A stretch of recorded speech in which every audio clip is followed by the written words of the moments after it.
What up, disc golfers? Have you put your hands on the new Blizzard plastic from Innova? If you haven't, then you should make it a priority to get some in your bag.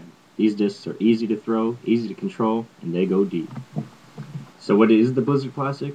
Well, the concept that Innova mastered is that they applied microbubbles into the plastic to make it possible to design their high-speed drivers at lighter weights, from about 130 grams to 160 grams.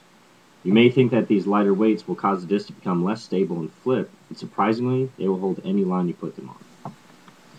So now to review each one, here's the Wraith. Got the micro bubbles, really tacky, really easy to grip. Here's a profile view, and then the back view. And we got the Boss, same thing, easy to grip, really easy to grip. Profile view, the back view. And finally, I got the Katana. They do have the Destroyer, but I don't have one of those. Katana, this one's a lot of fun to throw.